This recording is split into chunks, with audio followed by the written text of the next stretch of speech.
Welcome to the deep dive. Today we're doing a deep dive into wisdom for wealth and well-being. It's short, but honestly really profound stuff about wealth. Absolutely. Our mission really is to pull out some core ideas here that look at wealth, not just as stuff you pile up, but as a tool for something deeper. The source jumps right in, challenging how we usually think about assets, what they mean. Okay, let's unpack this. It really does. It kind of stops you and makes you ask, well, what does it really mean to cherish what we have, our assets, especially financial ones? Yeah. And why start there? Why is that the crucial first step for maybe a healthier relationship with wealth instead of just chasing more? That's a perfect lead-in because the very first principle it hits you with is cherish your assets, less others do. Which, wow. That's quite a statement. It is. And it feels like it's saying more than just make your money grow. To me, cherishing sounds like active protection, thoughtful stewardship. Right. It's almost a warning, isn't it?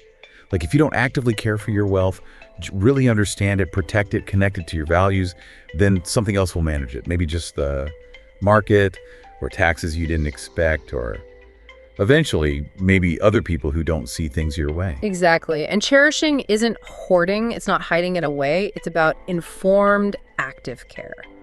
Recognizing it's vulnerable. I mean, think about assets that aren't on a spreadsheet, like your health or your peace of mind. If we neglect those, they fade, right? Yeah, absolutely. The source seems to apply that same logic to your money. Yeah. Actively protect its purpose, not just how much there is. So, okay, once we get this idea of active cherishing, the source asks, well, cherish for what purpose? And here's where it gets really interesting. It challenges our default settings. Totally. It says, use wealth as a tool for valued ends, health, food, shelter, safety, and inner peace. Pretty fundamental stuff. And what's fascinating here is that just completely reframes the whole pursuit, doesn't it? It shifts everything. Well, every dollar, every financial decision becomes a choice. Are you investing in your health with this, your peace, your safety? Not just accumulation for its own sake. Like seeing your health insurance premium not just as a cost, but as, an investment in peace of mind. Precisely. It moves us beyond just getting more stuff and focuses our energy on supporting actual well-being. It asks you, the listener, directly, how could your money choices truly support a meaningful life for you? And it builds on that. It doesn't just stop with those, practical needs. The source introduces these foundational pillars for using wealth wisely. It says these valued ends should be grounded in freedom, faith, and legacy. Right. So what does this all mean? It feels like it lifts the whole idea beyond just personal comfort. Yeah, if we connect this to the bigger picture, these values, freedom, faith, legacy, they give you a kind of framework, a guide for your financial choices. Okay, explain that a bit more. Well, freedom could mean having choices aligned with what you believe in, maybe escaping debt or having the liberty to pursue something meaningful.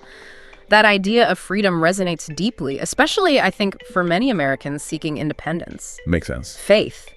That doesn't have to be religious. It could be your firm belief in a long-term plan or your commitment to a cause. Maybe just the integrity you bring to your financial life. It's like your guiding star when things get chaotic.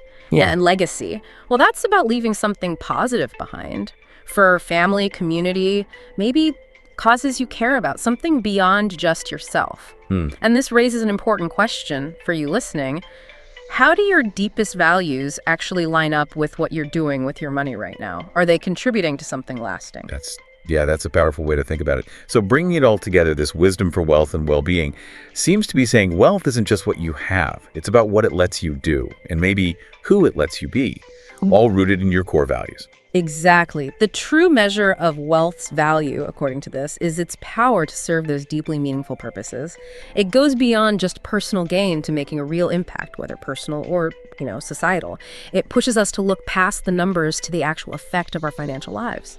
So a final thought to leave you with. Yeah. As you consider your own journey, your own assets, what are those valued ends you truly aspire to? And how can your wealth become a more active, powerful tool in making that vision real for you?